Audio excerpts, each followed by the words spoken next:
First surgery یہ بڑا impression ہے کہ بھائی پیدائش کے ٹائم پہ سرجری ہو جائے. پیدائش کے ٹائم پہ ہم سرجری نہیں کرتے. پہلی سرجری جو ہے وہ لپ کی ہوتی ہے اور 3 منتھس پہ ہوتی ہے. اس سے پہلے ہم نہیں کرتے. اور 3 کرائٹیریا ہمارے جو ہیں وہ آپ سب لوگوں کو یاد رکھنے چاہیے اور آبزرو کرنے. Number 1 is weight, number 2 is haemoglobin, number 3 is chest. Weight, haemoglobin and chest. Weight بچے کا نارمل ہونا چاہیے. اگر 3 منتھس کا بچہ ہے تو 4.5 kg بتائیں گے, بچوں کے ڈاکٹر آپ کو بتائیں گے. اگر 6 منتھس کا ہے تو 6 kg ہونا چاہیے. 1 سال کا ہے تو 9 kg ہونا چاہیے. اس حساب سے ویٹ بڑھتا رہتا ہے. جیسے جیسے وہ ایج بڑھ رہی ہے تو ویٹ بڑھتا رہتا ہے.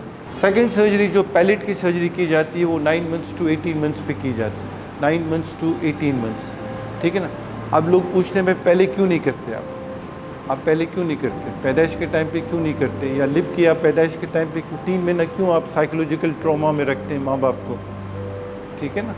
تو اس کی ایک وجہ یہ ہے کہ اگر آپ ارلی چھیڑتے ہیں ان بونس کو تو ان کی جو گروتھ ہوتی ہے وہ میمبرینس اوسیفیکیشن سے ہوتی ہے. تو آگے جا کے 17-18 سال میں آپ کو پتہ چلتا ہے کہ یہ پارٹ تو گرو کر گیا, یہ بھی گرو کر گیا, یہ سارا کا سارا پیچھے رہ گیا, ہائپوپلاسٹک رہ گیا. اس کو ہم کہتے ہیں مڈ فیس ہائپوپلیزیا. یوں کر کے ہوتا ہے وہ سارا کا سارا جو جبڑا ہوتا ہے, جس کو اردو میں جبڑا کہتے ہیں, پیچھے رہ جاتا ہے. تو ہر سرجری کا ایک ٹائم ہے اور ریسرچ کے بعد یہ ٹائمنگ آئی. اور یہ ٹیکسٹ بکس کی ٹائمنگ تھی, میری ٹائمنگز نہیں, ٹیکسٹ بکس کی ٹائمنگ. جیسے ہی پیلٹ کی سرجری ہوئی ہے پھر ایک دوسری اسپیشلٹی کا رول شروع ہو جاتا ہے. وہ اسپیشلٹی ہے speech language pathologist. Speech language pathologist اب کراچی میں بڑھتے جا رہے ہیں. ان کی ڈیمانڈ آسٹریلیا میں, کینیڈا میں بھی ہے, اور بڑے پیمانے پہ اسپیچ لینگویج پیتھولوجسٹ آج کل ریکوگنائز کیے گئے. ان کا کام کیا ہوتا ہے کہ بچہ جب 3 سال کا ہوتا ہے یا 2.5 سال کا ہوتا ہے یا 3.5 سال کا ہوتا ہے تو یہ بچے کی اسپیچ کو انالائز کرتے ہیں کہ بچے کی اسپیچ کو انالائز کر کے اس کو اگر اس میں کوئی رائنولیلیا ہوتا ہے, رائنولیلیا کا مطلب ہے کہ ناک سے آواز نکل رہی ہے, تو اس کو بہتر کرتے ہیں. ہم اس کو ویلوفرنجل انکمپیٹنسی کہتے ہیں. ویلم از سافٹ پیلٹ, فیرنکس از فیرنکس. اس میں انکمپیٹنسی ہوتی ہے تو ناک سے آواز نکلتی ہے. صحیح ٹائم پہ سرجری ہونی چاہیے. صحیح پراپر طریقے سے پراپر بندہ سرجری کرے تو اللہ کرتا ہے انشاءاللہ ایسی آواز نہیں ہوتی. لیکن بعض دفعہ تھوڑا بہت ایلیمنٹ اس کا آتا ہے. تھوڑا بہت ایلیمنٹ اگر آتا ہے تو پھر اسپیچ تھیراپی سے بہتر ہوتا ہے.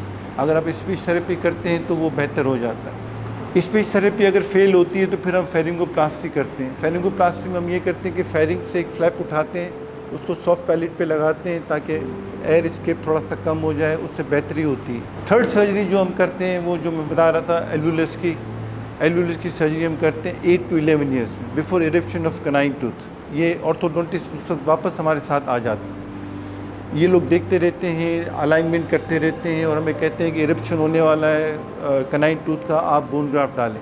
تو ہم کیا کرتے ہیں, ہم یہاں سے الیکٹریس سے بون گرافٹ لیتے ہیں اور ایلولس میں ڈالتے ہیں تاکہ جب ٹیتھ ایرپٹ ہو, کنائن ٹیتھ ایرپٹ ہو تو وہ بون کے تھرو ہو, ٹھیک ہے نا, بون کے تھرو تو وہ اسٹیبل ہوگا. صحیح ہے, جبڑا کٹا ہوا نہیں ہوگا. اور جبڑا جب یہ میگزیلا کٹا ہوا نہیں ہوگا تو میگزیلا کی جو بیس ہے, جو نوز کی بیس ہے وہ میگزیلا ہے, تو نوز آپ کی ڈھلکی ہوئی نہیں ہوگی. ورنہ آپ کو نظر آئے گا کہ سب نوزیں بیٹھی ہوئی ہوں گی, ایک طرف سے بیٹھ جاتی ہیں.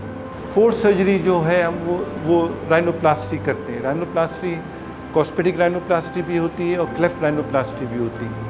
دونوں کا فرق یہ ہے کہ کاسمیٹک رائنوپلاسٹی میں ہم پیشنٹ کی ڈیزائر کے مطابق کام کرتے ہیں. پیشنٹ جو آتا ہے ہم پوچھتے ہیں کہ بھائی کیا پرابلم ہے, وہ ہمیں پرابلم بتاتا ہے یا بتاتی ہے تو اس کو ہم صحیح کرتے ہیں.